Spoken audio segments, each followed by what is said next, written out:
you have your Bibles, turn with us to the book of Ecclesiastes, chapter number 12. We're going to read the final two verses located in this chapter this morning, and then we're going to go back, read a couple of verses in chapter number 1 to help tie all of this together just a little bit. But, you know, the book of Ecclesiastes is a very interesting book. A lot of folks, they'll classify, Proverbs as Solomon's wisdom, and then the book of Ecclesiastes is Solomon's folly. But I'm not sure that's the proper classification, and we'll talk about that just a little bit this morning. But in the book of Ecclesiastes, chapter number 12, Solomon here concludes his writing and sums it all up in verse number 13 and verse number 14, the last two verses of this book. Solomon writes, and he gives us these words. He says, "Let us hear the conclusion of the whole matter. Fear God and keep his commandments, for this is the whole duty of man. For God shall bring every work into judgment with every secret thing, whether it be good or whether it be evil." To really understand the end of this book, we kind of need to understand the beginning of this book. So if we go back to the first chapter and read the first three verses, we kind of understand what the purpose of this book is. Kind of like we've talked about, on Wednesday night with Revelation.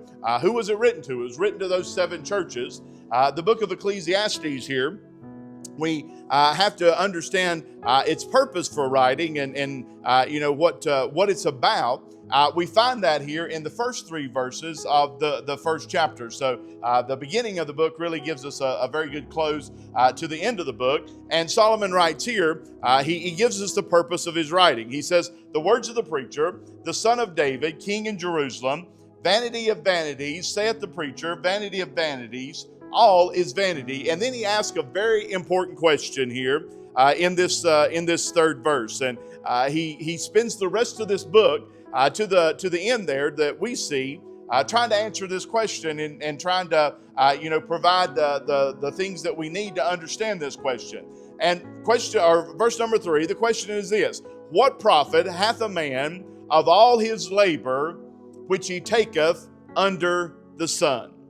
When we read that in conjunction with what we find here at the end of this book, we can come up with this. What is it that Solomon is looking for? What is it that Solomon is trying to find? What is it that Solomon is trying to prove out? What is it that Solomon is trying to gain from this? And he asks this question: What profit hath a man of all his labor which he taketh under the sun? In other words, what is Solomon seeking?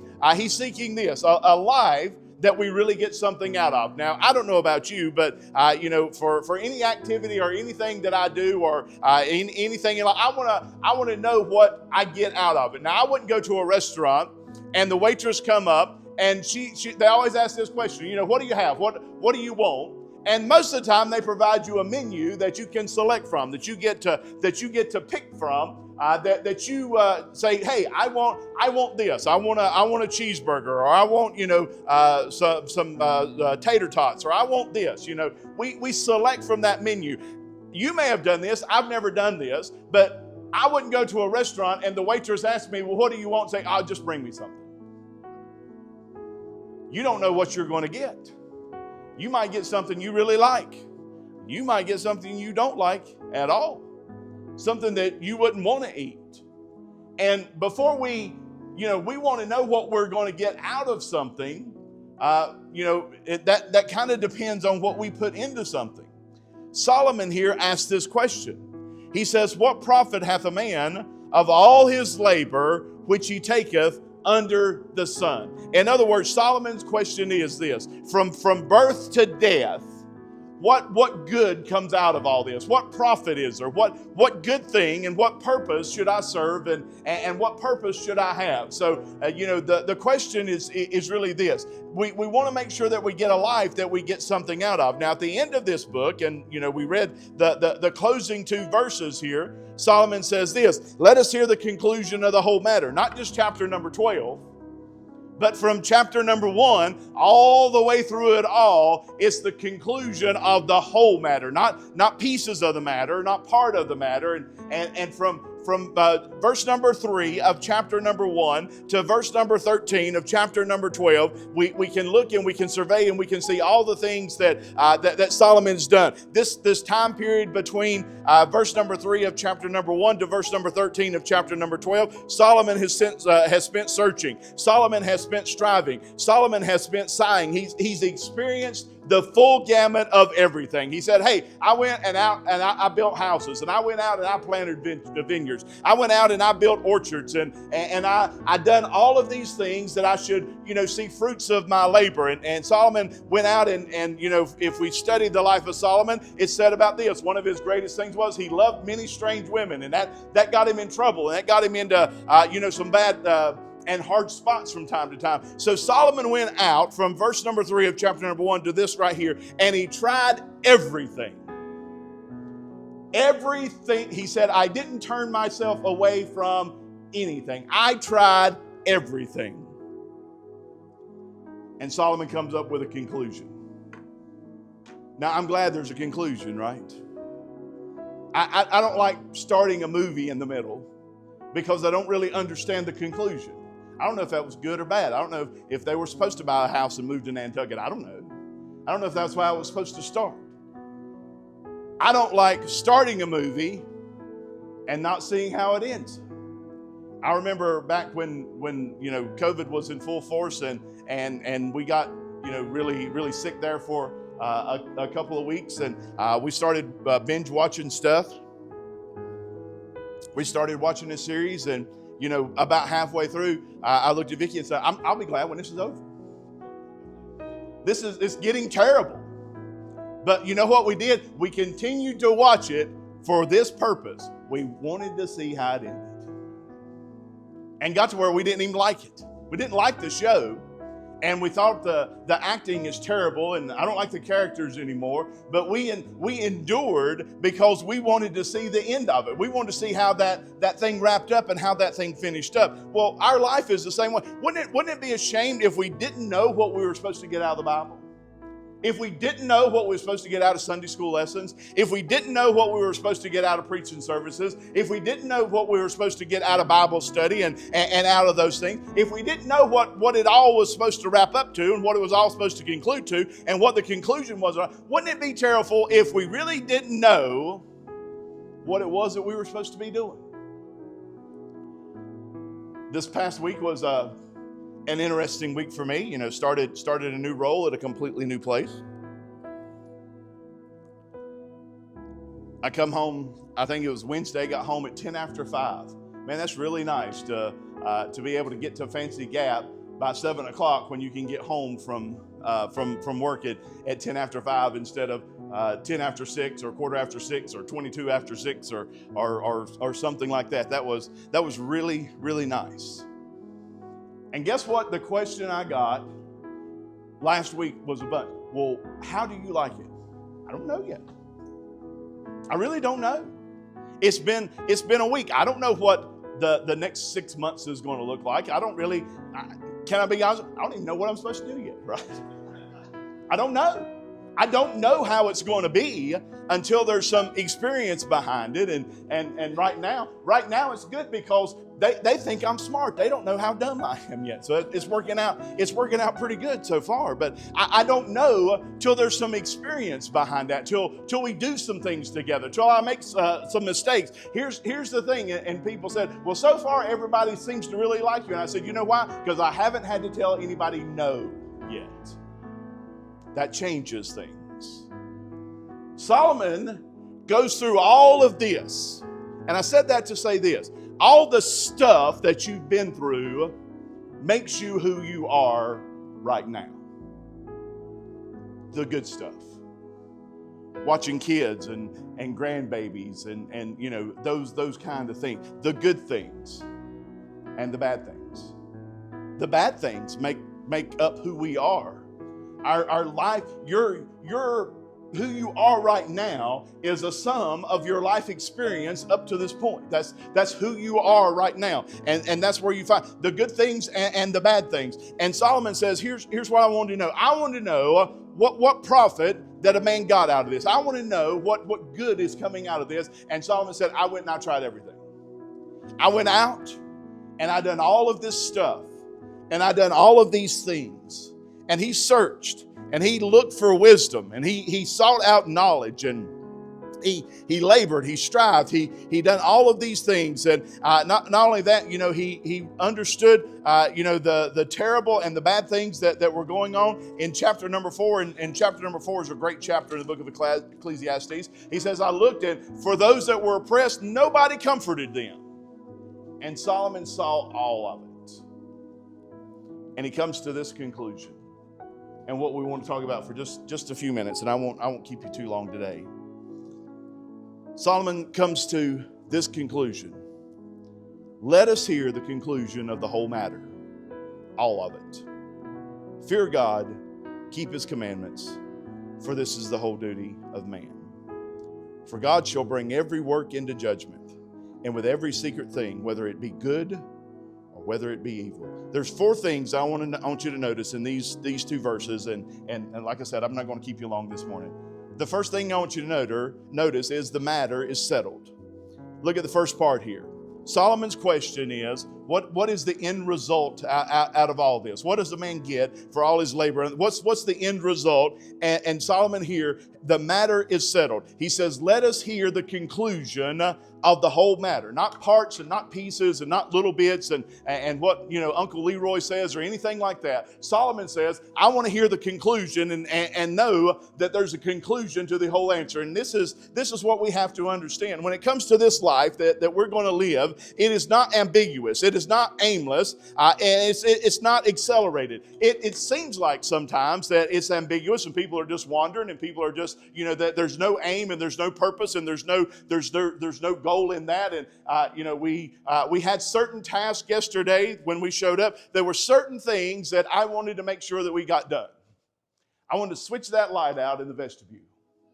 I wanted to take that light and put it down here at the bottom of the steps because that light wasn't functioning. Guess what? I told Bethany, number 2's done, right? Bethany was the checklist. I wanted to switch that faucet out in the ladies' room, and I wanted Larry to fix that sink so it didn't spin anymore. That's what I wanted. And guess what? We got that done. That was accomplished.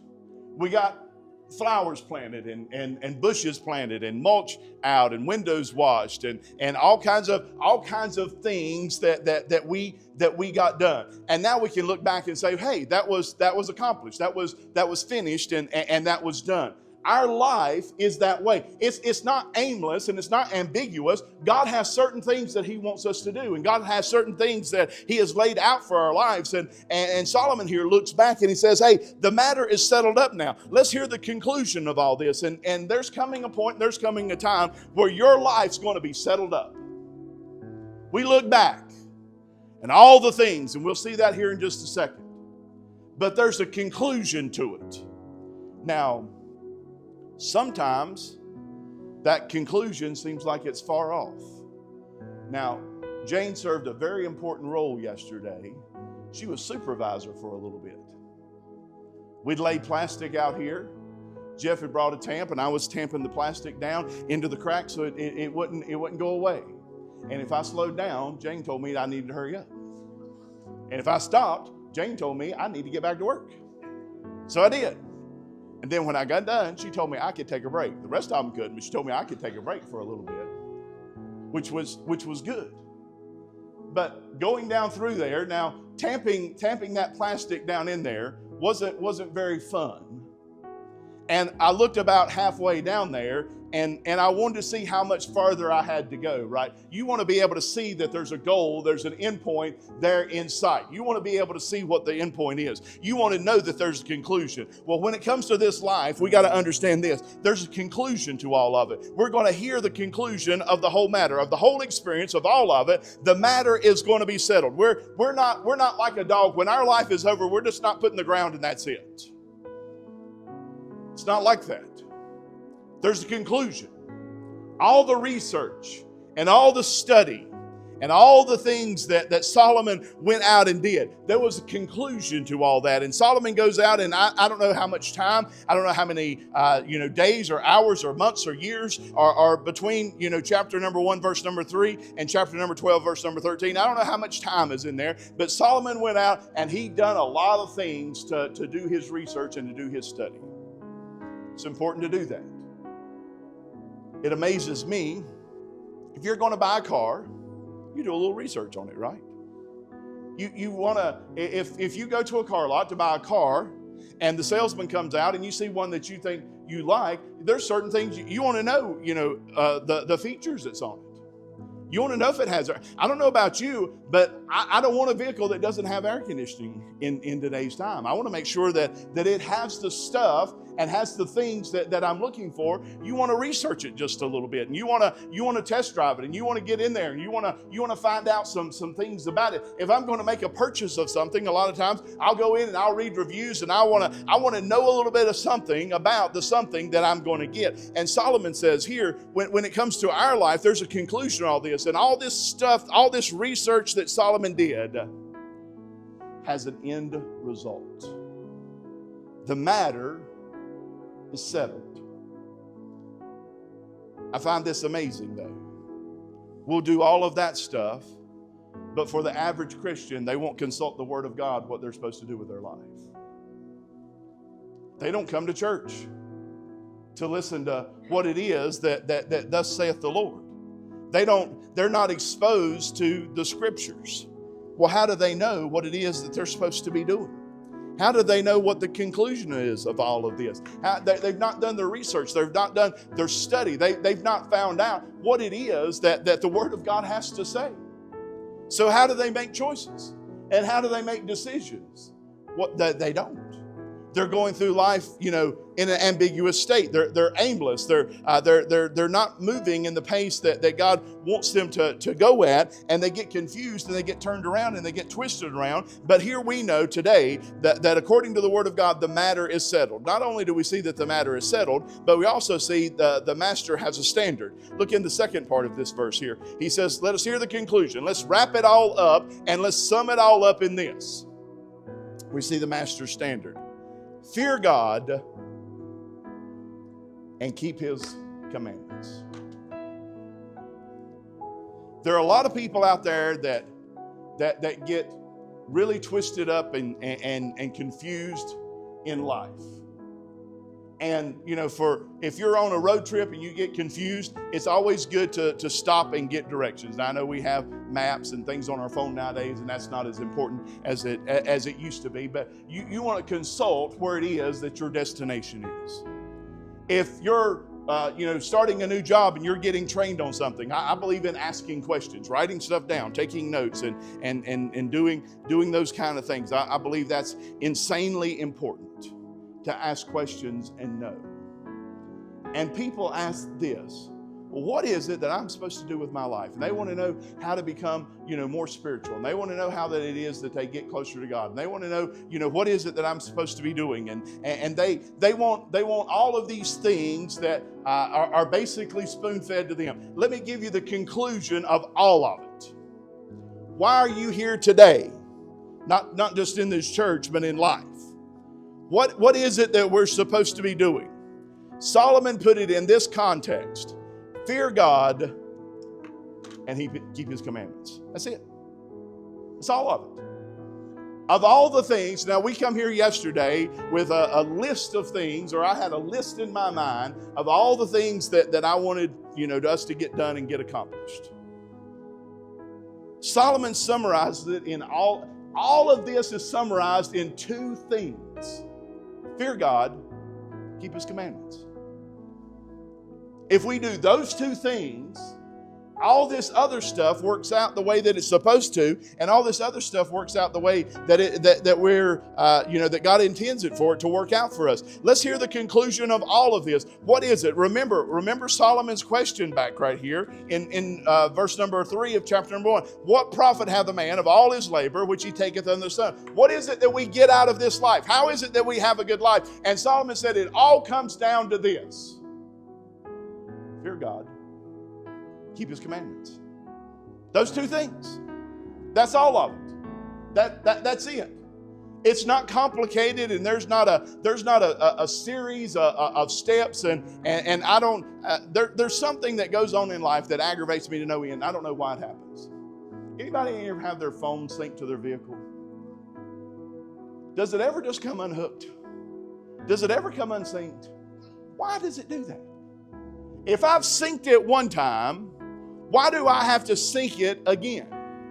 Why do I have... And here's what I found. Whenever it's time for me to do that again, guess what happens? I don't remember the process.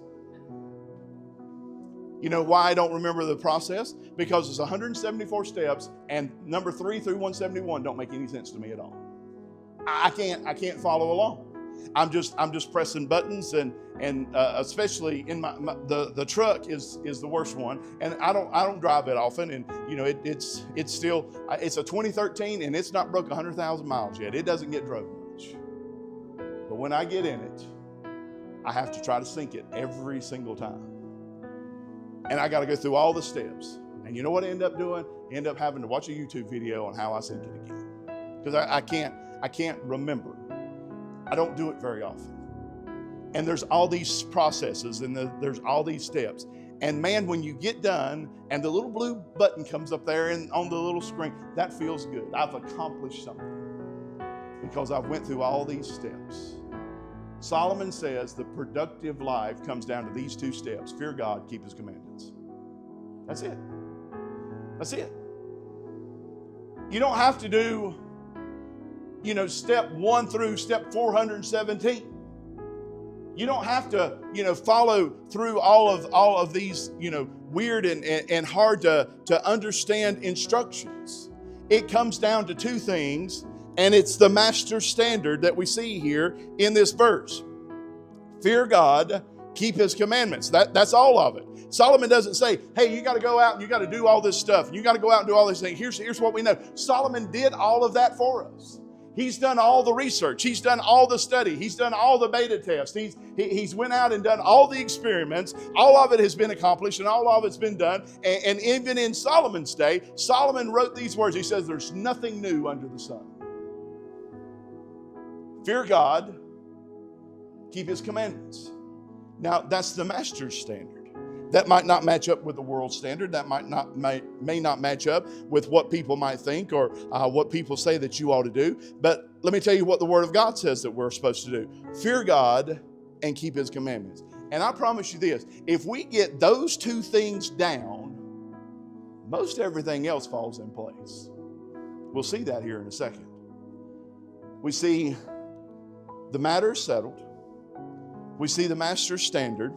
And then look at the end of verse number 13 here. We see mankind summoned. He says, for this is the whole duty of man. All of it. The other day, I was looking at a job board that we have open where I work at now. Because one of my questions was, well, how much headcount do we need? So I started pulling job descriptions. If you've ever looked at a job description where you work at, most of them 3-4 pages long, and there's all this stuff, there's all these requirements, and there's all of these things that need to be done. And one of the areas there at the shop now is really far behind. I mean, like really backed up. So I pulled the job description for an opening there, and they've told me like, well, we can't find the perfect candidate. We find people that's able to do 2 of the critical 3 things, but we can't find it. We found a guy in Alabama, and he was going to come up here, and his wife told him no, and all this stuff, and we can't find the person that can do all of this. So I made a crazy suggestion. Well, how about we find one person that can do half, and we find another person that can do the other half, and try to get some of this workload that's done. Just because they don't meet up all the requirements doesn't mean that they can't be productive, and doesn't mean that they can't help us out, and doesn't mean that they can't help us get out of a jam or anything like that. Even if we don't meet the entirety of the job description, there's probably portions of the job that somebody can do. Let me tell you your job description as a child of God. You ready? I'm going to read it off. You better be prepared. This is going to take a long time. This is like your job description. You've read job descriptions at work. Let me read you the job description for what it is that man is supposed to do. You ready? Fear God and keep His commandments. That's it. 2 of them. And what does Solomon say that is? Well, that's a nice thing for people to have. Well, that's a portion of this journey. And that's part of the experience. And this is something that people need to know. That's not what Solomon says there. He says it's this. This is the whole duty of man. What does God expect out of you? Fear God, keep His commandments. That's it. That's the entirety of it. That's all that's there. There's no other words. There's no other addendums. There's no other appendixes. There's nothing else that is there. He says this is the conclusion of all of it. We're talking about the Master's summons. What is it that our mankind's summon? What is it that we're supposed to do? This is the whole duty of man, is we're supposed to fear God and keep His commandments. Now our duty is done in one of two manners. It's either done in drudgery or it's done in delight. People do things because they feel like they have to, or people do things because they want to, and they get something out of it. Now, one thing I've learned: if we're going to have a work day here, you're going to be hard pressed to beat Larry here. Larry's going to be here first. Now, service time, it's Mousy and Ted. Work day, it's Larry. You're going to. We got here, we were early, we said 10-ish. We were early. Larry's already dirty and sweaty by the time we got here. And the truck's already full. And he's already working. Now, do you think he got here earlier than everybody else because he wanted to show how I'm dedicated? I don't think that was it. I don't think that he showed up early to show us young whippersnappers how it's done or anything like that. He came because he wanted to. When it comes to serving God, we either do it with drudgery or delight, or we don't do it at all, which is, I consider, the drudgery part. Here's what Solomon says right here. This is the whole duty of man. It's all that's required of us. God doesn't say you have to be rich. God doesn't say you have to be smart. God doesn't say that you have to be talented. God doesn't say that you have to be skilled. God doesn't say that you have to have, this list of attributes and you need to have to meet all of this criteria. God says, here's the whole duty for everybody. Fear God, keep His commandments. Now, tomorrow, I'll go to work and I'm figuring out what it is that I need to get done and I need to accomplish. And last week, or 2 weeks ago, my brother Kenny was aggravating me about, he's going to come work over there and supervise me and make sure I'm doing everything right. Which I probably need somebody to do that, by the way. But, he said, well, I need to make sure that you're doing this and I need to make sure you're doing that. I'm like, well, I'm not doing it. I have people to do those kind of things. I'm not going to go out and do those things. I need a part-time delivery driver right now that's going to make a run to Greensboro. Well, I'm not making a run to Greensboro tomorrow. I need somebody to do that for me and those kind of things. And there are certain things that I'm not going to do there. But my duty is assigned to me by the job description my boss gave me. These are the things that we want you to do. And what they expect me to do is different than what they expect the delivery driver to do. And it's different than what they expect other people to do. Well, here's the good thing about God's job description. He says it's for everybody. Everybody has the same job description. Everybody's supposed to be doing the same thing. Everybody's supposed to be working toward the same goal.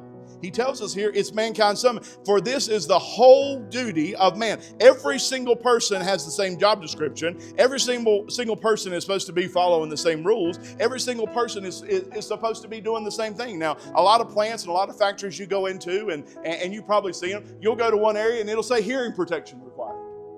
And when you go in that area, you need to have hearing protection in or on in some form or fashion. You may go into an area and it may say, that steel-toed shoes are required. And when you go into that area, you better have steel-toed shoes on. And you've got to figure out, well, am I supposed to have a hearing protection? Am I supposed to have steel-toed shoes where I'm working at now? I have to have electrostatic discharge shoes, which thankfully I had a pair, so I didn't have to go buy a pair. But there are certain parts I have to have those shoes on. We're all in the same. We don't have to figure out what the requirements are. We don't have to say, well, if I'm doing this job, I have to do this. And if I'm doing this job, I have to do that. Guess what? If you're teaching a Sunday school class, then you have to fear God and keep His commandments. If you're the pastor, then you have to fear God and keep His commandments. If you're leading the singing, you got to fear God and keep His commandments. If you're playing the piano, you got to fear God and keep His commandments. If you're sitting in the pew, you got to fear God and keep His commandments. It's all the same. All the same for all of us. Man, that's easy to follow. You can't tell me God didn't try to make it easy for us dumb rednecks to understand how this works. This is the whole duty of everybody, collectively, all together. We're talking about getting a life that we get something out of. We see the matter is settled. We see the master standard. We see mankind summoned. And lastly, I want you to notice verse 14. We're closing with this. We see there's a meeting that's for sure. For God shall bring every work into judgment. And then he talks about those works. At the end of the year, where you work at, or really during the course of the year, you should be getting performance feedback. And, they should sit you down and say, hey, here's the things you're doing really good at. Here's the things you need to work on. We don't say people are doing bad at something. We call them improvement opportunities, right? Here are the things that you need to work on. Here's the things that you need to do different. And we should evaluate those things and do that.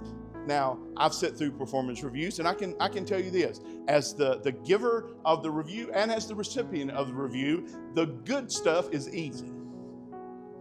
That part's no problem. I don't have any problem sitting you down and telling you what kind of worker or employee you are when you're doing the good things. The good things that you do. Man, that part is really, really easy.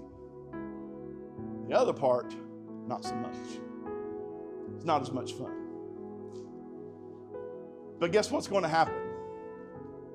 There's a review coming one day, and we're going to be judged on this criteria and this criteria only.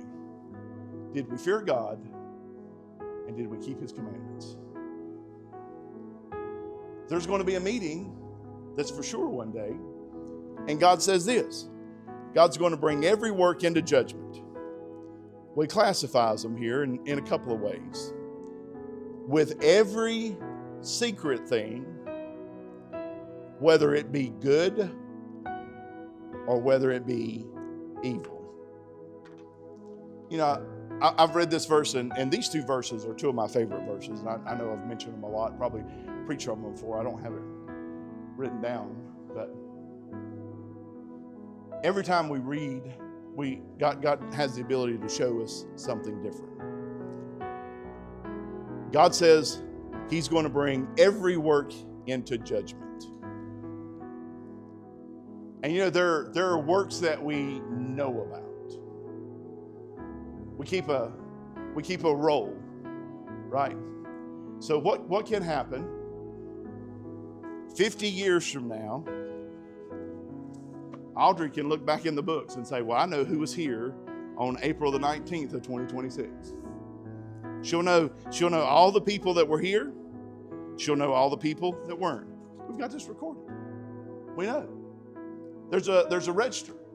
There's a thing. And we know. And here's what we'll do. You may not do it, but you may.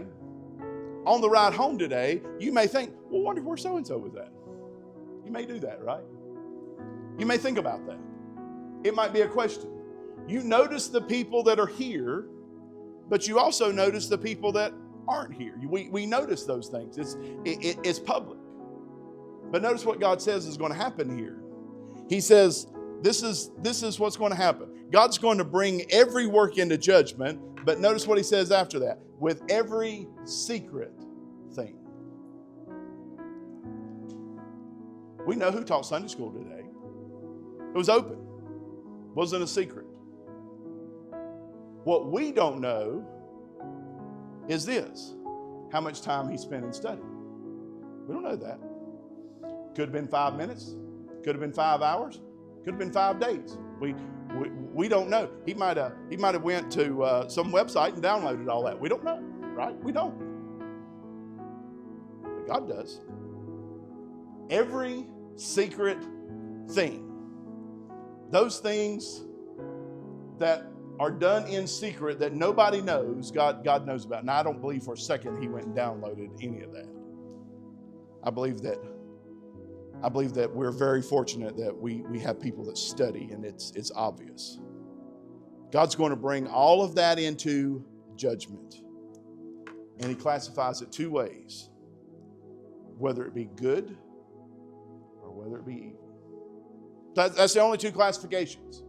He doesn't say if it's exceptional or excellent or poor or anything like that. He says, there's a meeting that's coming for sure. And all of our works, the summation of our life, the question that he asked over there in chapter number 1 in verse number 3, what is it, what is the profit that we do of all of our labors under the sun?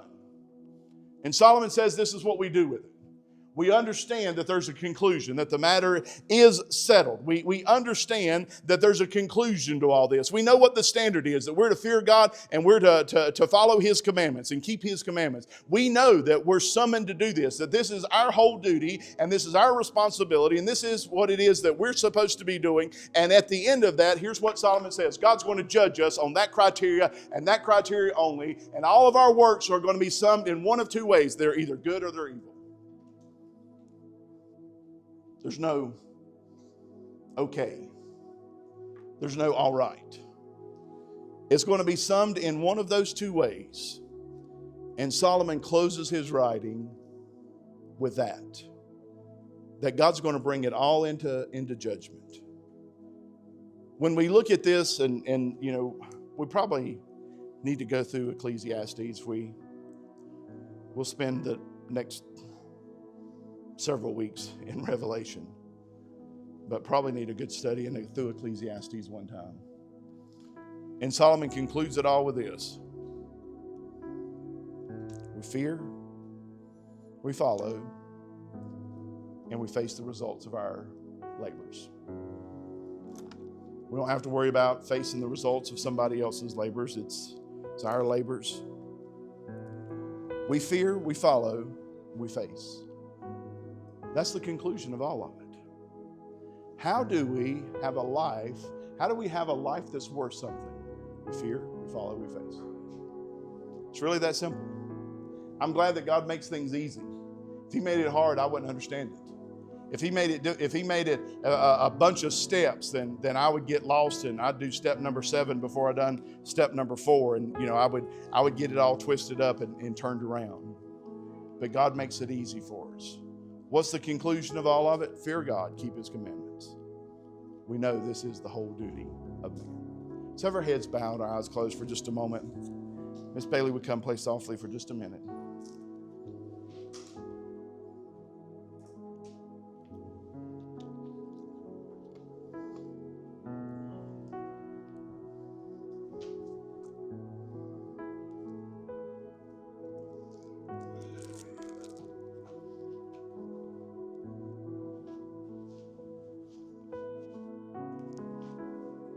What it is that we're supposed to be doing is wrapped up in 2 very simple principles. Fear God and keep his commandments. You won't do the second part unless you do the first part. If you don't have a reverence for God the way you should, you're not going to follow what it is that he tells you to do. But if you're here today and maybe there's an area of your life that's a struggle, maybe there's something that is a little bit off balance, and you need his help today, he can get you back on track. if we follow these two simple principles, we can find a life that's worth having.